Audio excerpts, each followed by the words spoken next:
क्या आप मेरे पिता हो?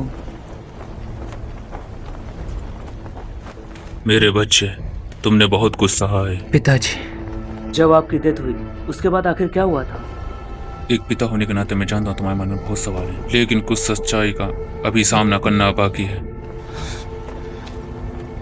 तुम अब अपना इनर वर्ल्ड बनाने वाले हो और 6 लेवल पे पहुंचने वाले हो। मेरे बेटे, तुम आम लोगों जैसे नहीं हो। तुम्हारे अंदर पूरे संसार का बीज जन्म से ही मौजूद है। उस समय तुम पर घात लगाकर हमला हुआ था और वो बीज मुरझाने लगा था, इसलिए मैंने वहां से उसे निकाल लिया और तुम्हारी माँ के स्क्रोल के अंदर सील कर दिया। तो आपको तेंतोइज़वान की हालत के बारे में पता है?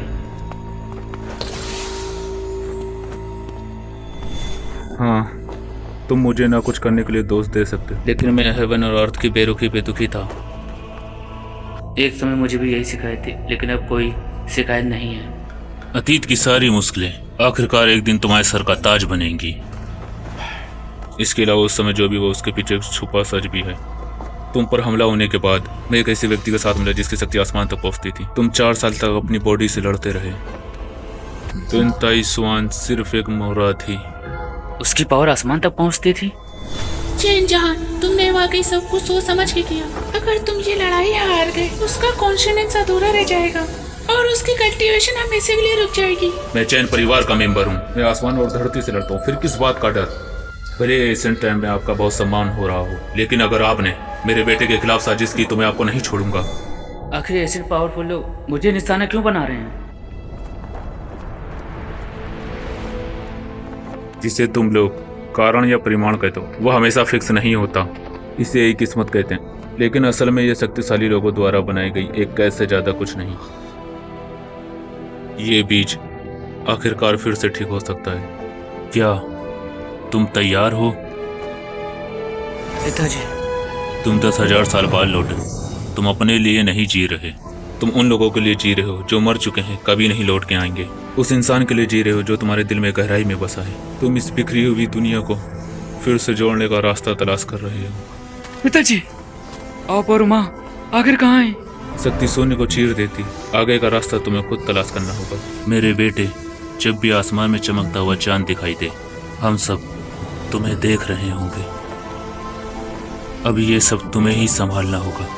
पिता के खातिर मुझे माफ कर दो।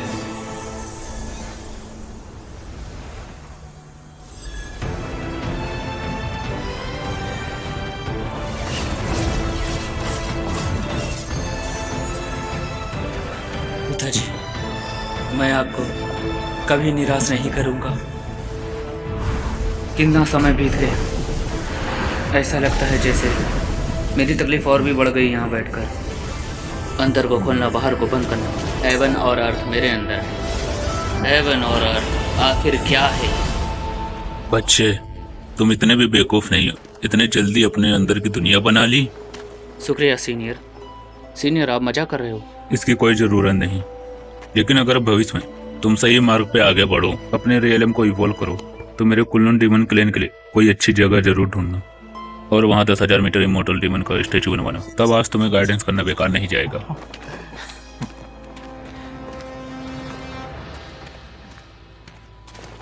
तो तुम्हारा इनर वर्ल्ड कैसा दिखता है? बस थोड़ी सी रेत और कुछ पत्थर।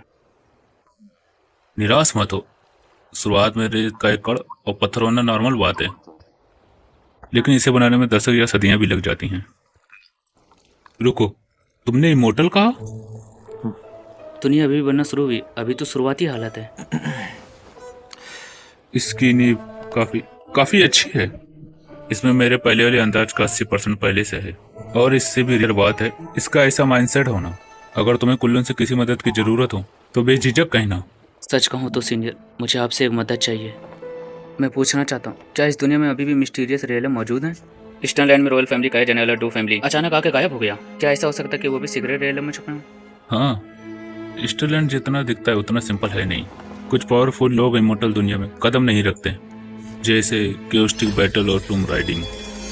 हमारे बीच बहुत पुरानी दुश्मनी है। जैसे पहली बार स्वान जान, वो लड़ाई बहुत भयंकर थी। उसका हिसाब चुकाना आसान नहीं। हजारों साल पुरानी बातें हैं, छोड़ो, उसका जिक्र मत करो। एक समय जॉन रेलम के पीछे लड़ाई हुई थी, तो क्या ये सब मिस्टीरियस रेलम एक दूसरे से जुड़े हुए हैं? कभी कभी नेचर डिजास्टर जरूर आता है, लेकिन उनका मेरे कुल्लून से कोई लेना देना नहीं।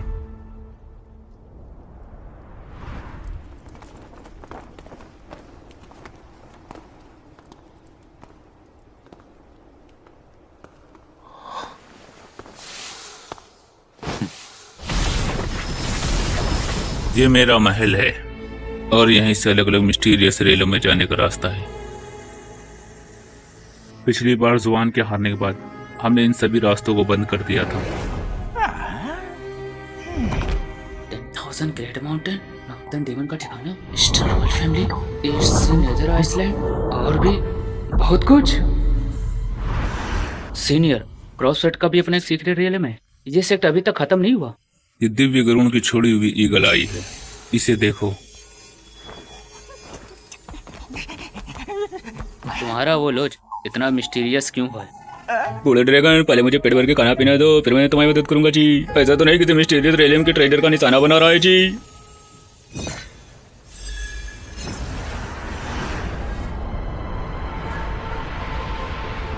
उनका मिस्टीरियस रेलम उनने खुद नहीं बनाया। उस समय उनके पूर्वजों ने एक गॉड बॉडी को तैयार किया था। क्रॉपसेट उनका एहसान नहीं बोलेंगे। उन्होंने एक जॉन रेलम छोड़ दिया और उसमें उसे एंसेस्टर की बॉडी रख दी, फिर उसे क्रॉप्स बॉडी से नरिश किया और उस एंसेस्टर को क्रॉप्स किंग का नाम दिया। हालांकि अब वो अपनी बुद्धि खो चुका है। अब वो बिना सोचे समझे चलता है, लेकिन उसकी शक्ति बहुत भयानक है। अगर उसे समय दे दिया गया तो वो अपनी बुद्धि फिर हासिल कर ले, नई जनरेशन का क्रॉप्स गॉड बन जाएगा। अगर इस क्रॉप्स किंग को पता चल गया कि उन्हें किसी ने नष्ट किया है तो पूरा सेक्ट। लगता है इस छुपे हुए खतरे से निपटने के लिए कुछ नेक लोगों को आगे आना होगा।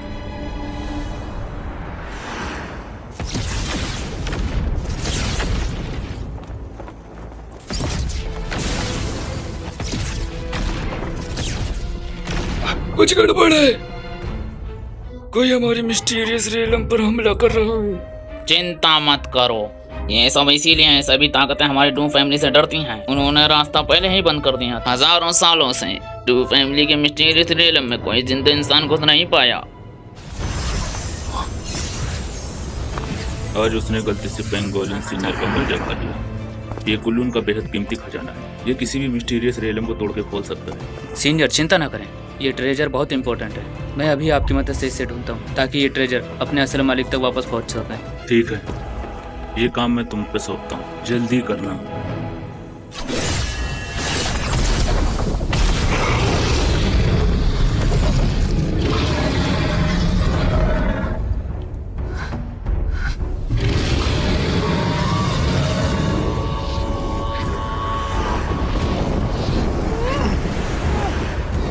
बच्चे, वो जरूर यहीं कहीं होगा जी। उसकी गंध इतनी तेज है कि मेरी आंखें भी नहीं खुल पा रही हैं जी।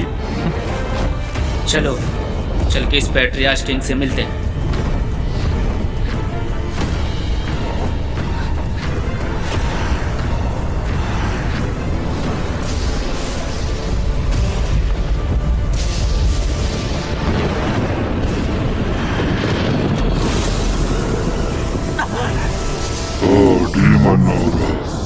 अरे वाह, इसकी गंध तो बहुत ज्यादा ही तेज है जी।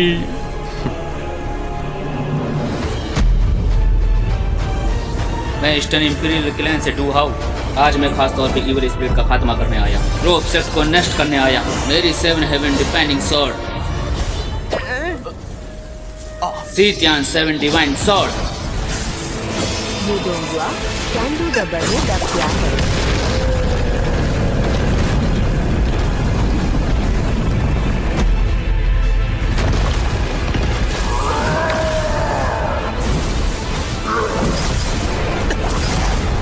अब मुझे समझ आया, यहाँ सांस चल रही थी। भागो।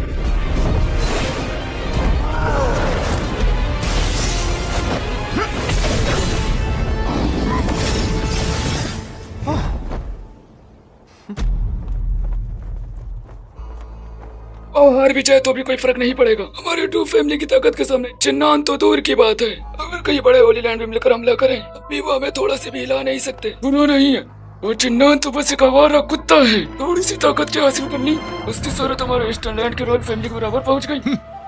अगर उसमें हिम्मत है तो मेरे मिस्टीरियस रेलम में आके दिखा, मैं उसकी आत्मा तक भी घेर दूंगा।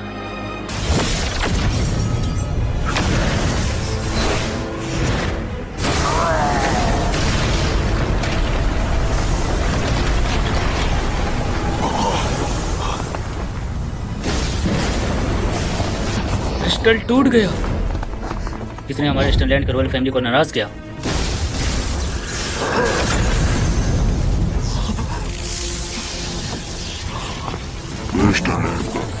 शाही परिवार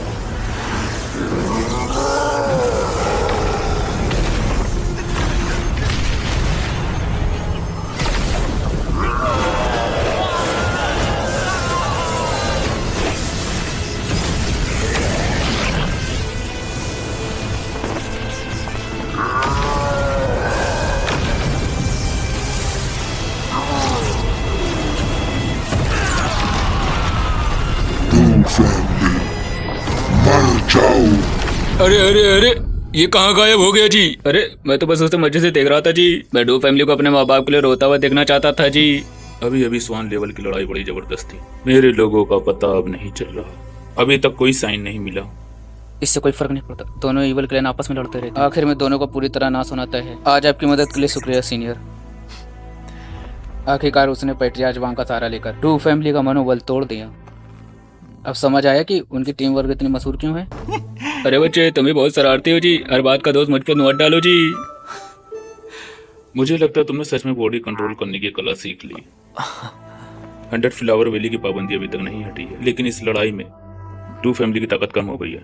अब तुम्हारे लौटने का समय आ गया है। हाँ, अब समय आ गया। इतने लंबे समय से बाहर हूँ। आखिर ईस्टरलैंड में हलचल क्यों ना मचे? तो फिर इंतजार किस बात का जी? चलो अभी लड़ते हुए ईस्टर्न लैंड चलते हैं जी।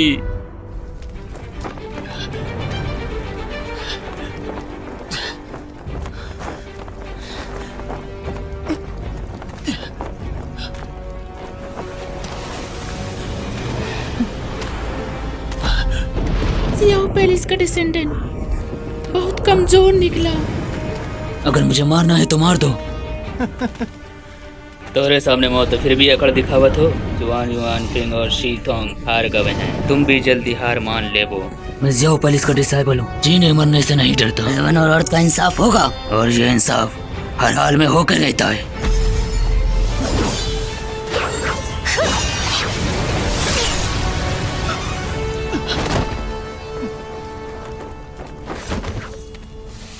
इसे छोड़ो।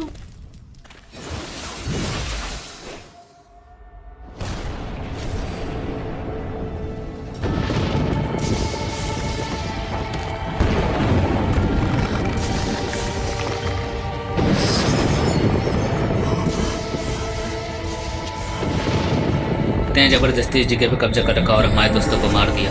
अब ई मोंग यमराज का क्रोध बन के आवा है।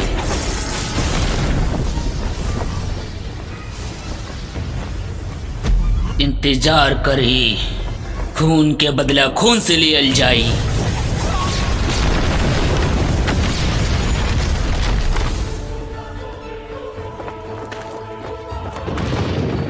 तैं पहलुआ है।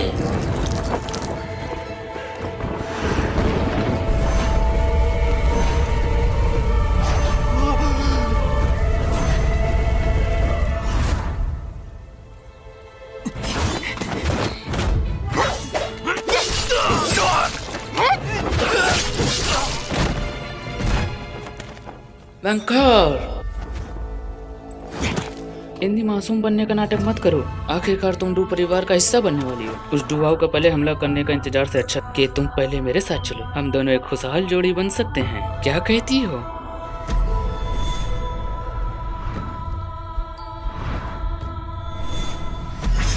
मर जाओ।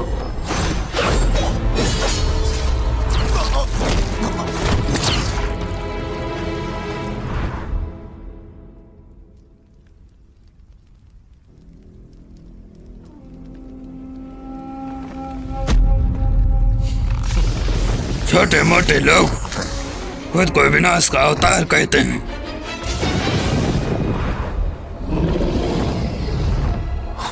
ये एहसास तबाही का राज था।